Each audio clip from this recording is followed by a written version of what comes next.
Good morning, children. Today, we continue with the second chapter of economics, sectors of Indian economy.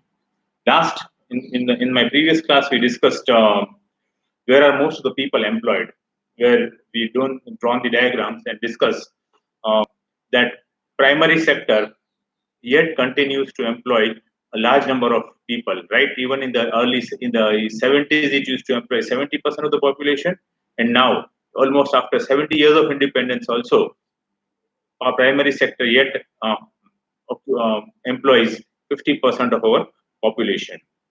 But when we compare it to GDP, meaning economic contribution of various sectors, we realized that the share of primary sector in India's GDP is very, very less, meaning it is just 25% of India's GDP, and it occupies 50 and it employs 50% of our population. So basically, there is a huge disguised employment, meaning a large number of people are working, but unfortunately, they do not have enough work. So that is actually the scene of disguised unemployment. Okay. Now we move on to the next topic in our chapter, that is Narega, and of late it is called Mgnrega. Okay, this again is one more step further for generation of employment. This government scheme, all right, which you have studied in lower classes, is primarily associated with primary sector and primary sector activities. This government scheme, which has been a big hit across the country, all right, it has been a huge success story across the country, has worked so well is because it provides huge amount of employment to people in the primary sector, meaning people, because of disguised employment situation there, people get an opportunity to work in Mgnrega or Mahatma Gandhi National Rural Employment Guarantee Act. Let's um, let's see what is the full form of Mgnrega. MG is Mahatma Gandhi National Rural Employment Guarantee Act. This is a guarantee act, meaning this act was passed by the UPA government, the previous government under Dr. Manmohan Singh, the Congress-led government, in the year 2005, where it promised 100 days of sure employment or guaranteed employment to people who can work and who are ready to work. So now, who falls under this category? First, let's understand that Narega schemes are not in every district of India. Narega schemes are declared by the central government, and then it is taken further by the state government. All right, and only those districts are under Narega schemes where there is not enough work opportunity. Now, say a district like Rajkot, which is full of industries, will not have Narega. A district like Ankleshwar, Bharuch will not have Narega. But districts like Dahod, districts like interiors where there are not a lot of industries, those districts will have Narega schemes in months to come.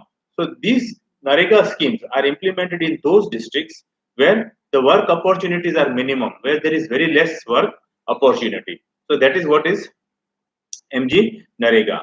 All right. Then we take this further. Uh, who are the people who can get opportunity to work in Mgnrega? Now, they are those people who can work and who want to work but cannot find jobs. They are those people who cannot find work basically, but they also should be ready to do physical work. So Mgnrega is a scheme implemented in the most backward districts of our country, and for those people who want to work but who cannot find work. So government gives them a guaranteed 100 days of employment. What is the main catch in this scheme is once you are registered under Narega program, you get 100 days of employment throughout the year. Now those 100 days are not at one stretch. That is, say it doesn't start like 1st January and end somewhere in April. That's not how it works. This 100 days can be spread over a few months. It can be spread over 5, 6 months, 8 months. Right. The whole objective is that government wants to give 100 days of minimum daily wages to people who are registered under Narega. Now, the calculation goes that if people Narega days are implemented on those days when there is a slack season, particularly say in agriculture, when harvesting is over and the next sowing is yet a lot of time left, so laborers will struggle for daily wages. So then what to do? Then government gives 10 days of Narega. Okay, so you come work for 10 days and you will get payment for those 10 days. So people are in a condition to buy food from the money that they earn from Narega, and they can sustain for another 15-20 days also after the Narega days are over. So these 100 days are distributed throughout the year. It is not at one stretch. And once they are distributed throughout the year, people can find menial jobs during the whole course of the year. Sometimes they get work opportunities in factories for say 15-20 days or a month, so they don't require Narega schemes. But then they are all contract laborers; they can be asked to leave. So once they are out of those small industries and factories, once they are out of agriculture activities, they can again go in. The government would call in for Narega days, and they join the Narega days. They get money again; they'll be able to survive for a few more days. So basically, Narega days are kept in between as filler days between regular seasons of employment. And the regular seasons of employment are mostly agriculture seasons. So whenever there is sowing season, you will not have Narega. Whenever there is harvesting season, you will not have Narega. So in between these two, all right, there will be a few Narega days so that people can get daily wages and they can earn money to sustain their livelihood. And as we discussed earlier, these Narega days are only there, or Narega schemes are only implemented in the poorest of the poor districts. It is not there in all districts, or all 700 plus districts of India. Every year, the number of districts also keep changing. So, in some years, there can be 250 districts, some years it can be 225 districts, depending on the rainfall and the agriculture activities happening in that year. If it is a drought year, the Narega days will the days will be the same, but the districts, the areas which fall under Narega will increase to maybe 350, 400, depending on the requirement. So basically, which districts fall under Narega keeps changing, but the number of days remain same, and those days are distributed across the calendar year. And as and when there is no work, particularly in agriculture, government puts in these Narega days. So when these Narega days are kept, they get enough work opportunity and they can sustain for a few more days. Now the government has opened up accounts, okay, through the Jan Dhan Yojana. So basically, what government does is once you are enrolled for the Narega, all right, the money is transferred straight into your bank account. There is no cash delay. So there is the whole idea is to reduce corruption and other allegations that have come about in this program. Fine. Uh, in a lot of cases, it happens that sometimes government cannot find work over a period of 100 days. All right. Or government is not in a condition, there is not enough work there. We'll come to this topic of what kind of work can be done under Narega. Okay. But a lot of time it happens that government cannot, doesn't have work for more than 100 days. All right. Or 400 days. Say government has got only work for 80 days. Then what will the government do? Then the government will give allowance for those 20 days also. Meaning, if you are registered under Narega program, you are sure to get 100 days of pay. Whether the government can give you work or not give you work, but the pay for Narega will be given to you for 100 days. Now, the question that two important questions come about. All right. How many people can be registered under Narega? All right. So suppose if a district has been declared under Narega, there are nothing less than 150, 200 villages in a district, could be much more than that. Okay. Now, certain districts, certain villages where there is dire poverty, at least they will take one member from the whole family. One member from a whole family is definitely given a Narega um, employment opportunity. In a lot of cases, there are even two or three members who are given Narega employment opportunity. And when these people go to work, all right, they get money for the number of days that they have worked. But at least on an average, one person from family is given employment under Narega, so that it helps the family to move on. They can buy food grains at ration shops or at the best and the most competitive places from where they can get food, and they can continue their livelihood.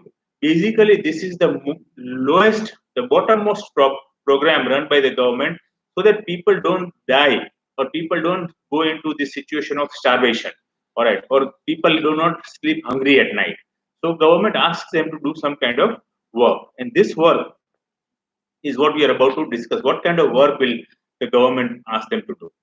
Well, under Narega program, government is not going to transport people from one village to another. All right. So most of the time, government tries to build, or government tries to uh, come about with those activities which will help the village over a longer period of time. First thing is government tries to see that if any government building has to be built, like government schools, community hall, or any government offices that have to build built in villages, the panchayat office and all those things, then it is built by under Narega days. Meaning government gives the raw material, these people have to build the respective structure that has to come up, and there are government people to supervise and guide them through it. Okay, so that is one part of activity that is done under Narega. But now these structures come up once in a long time. Okay, so then there are check dams. Government tries to build check dams, which is very important in all the districts where there is Narega days. That means those districts are poor. That means they are dependent on rains. So the government wants to see that the water, when it rains, the water does not run away from these areas. So government builds small check dams, and when these check dams are built, it is a big boon to the villagers.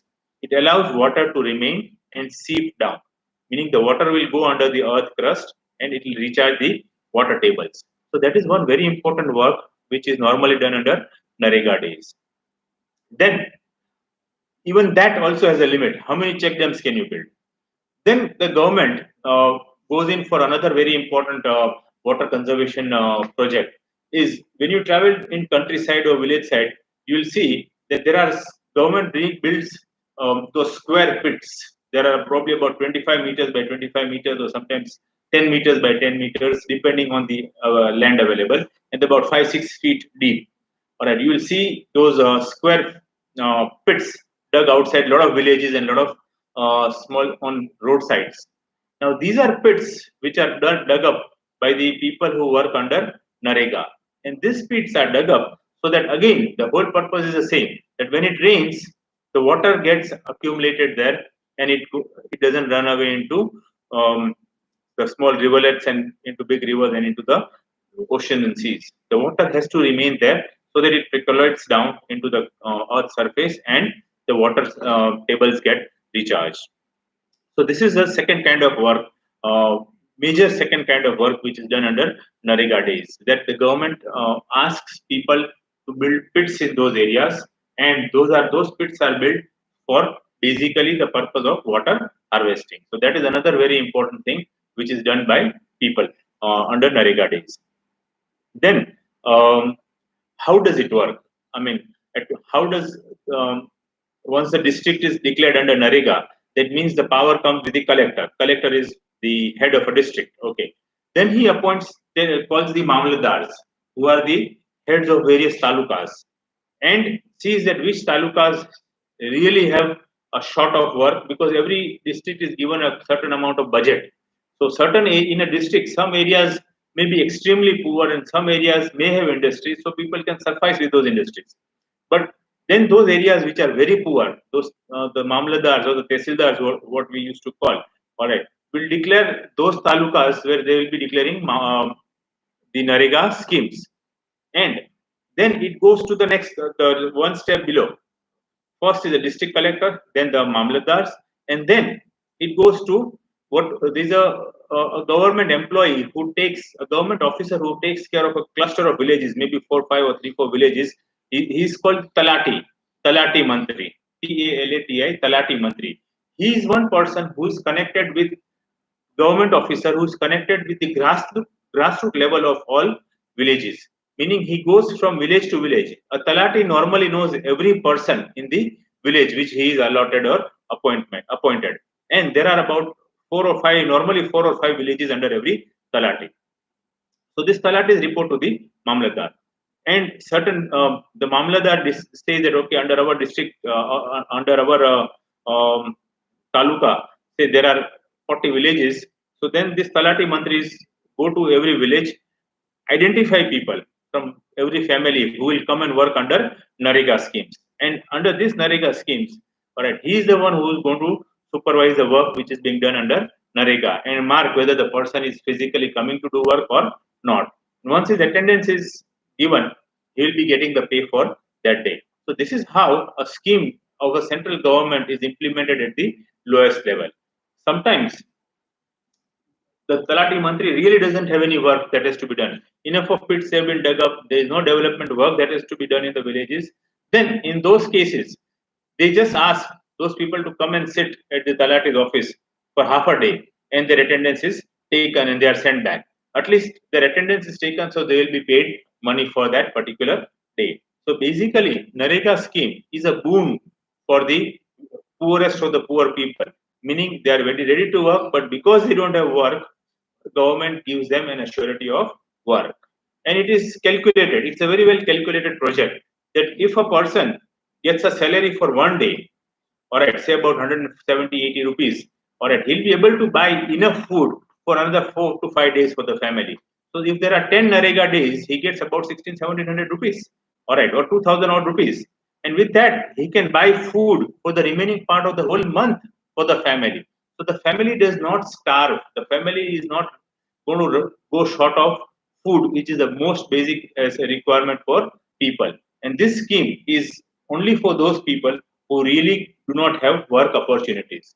People who have agricultural fields, people who have motorcycles, tractors, and other facilities cannot come under Mgnrega. It is only those laborers and poorest of the poor farmers, all right, who really don't have other options to generate income are those who can enroll under Mgnrega schemes.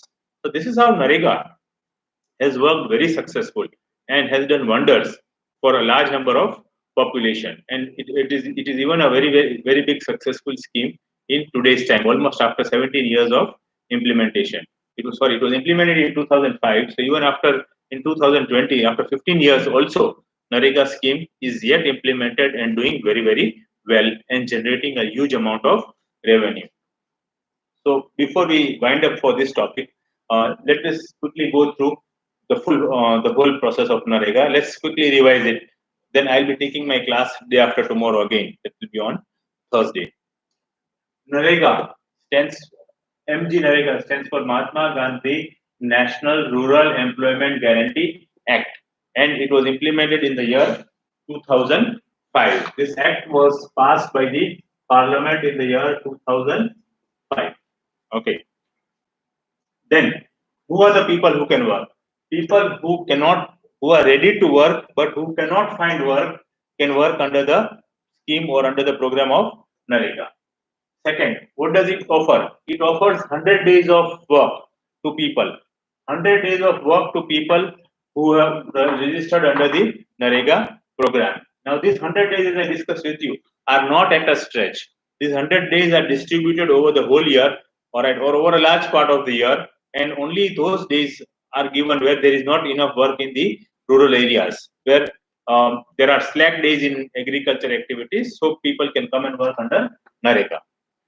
Allowances. These people are given money for working. So if there are 10 Mgnrega days given by the government, if they work for 10 days, then they'll be given money for those 10 days, which is transferred to their account now through the Jan Dhan Yojana. And these allowances are given for the number of days that you work. Now, if the year is coming to an end and the government cannot find work, all right, and the days are left, government will give them money. Government will compensate, all right, for the number of days that they could not offer work. In short, this is a guarantee act. It is a guarantee act. The government is giving you a guarantee to work for 100 days. If it cannot give you 100 days of work, it will give you allowance for that many days. So this is a guarantee or a surety given by the government to provide work for that many days. Normally, it is implemented in 200 plus districts of India. Not every district in India can get Mgnrega days. Only those districts which do not have industrial activities, which are not prosperous activities, those districts where there is not proper irrigation facilities by the irrigation and the government departments, those districts basically which are poor, where people only and only rely on agriculture for their day-to-day work, are under Mgnrega. So these people who are under Narega, these districts which are under Narega are the poorest of the poor districts of India. These districts keep changing every year. Some years it can be 200, some years it can be 225, some years it can be 275 also, depending on the rainfall and the agriculture um, economy of various districts. The government does a survey of all of them and then identifies districts. So basically, the poorest of the poor districts are under the scheme of Narega and Narega related work. Fine. Nature of work that is undertaken under these things is basically developmental work for the villages. Water harvesting process, programs are run, like building of check dams, building of pits. All right, so that when it rains or when the monsoon sets in, the water doesn't run away and it is collected in those areas. So that is the advantage that is given to people under Narega. They get benefit, and the village also gets a benefit in form of retention of water or any governmental developmental project that is to be done. Then those are implemented by the government. Sometimes roads have to be built connecting various villages.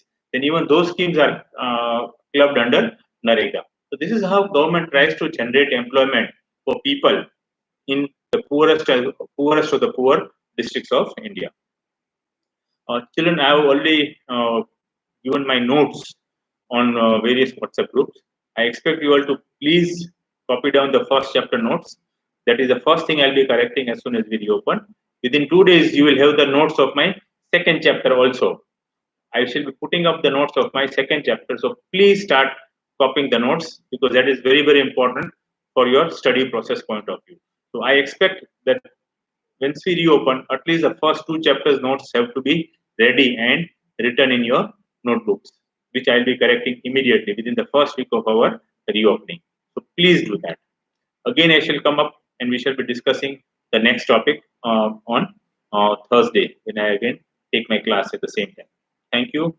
Stay home. Stay safe. Good day, all of you.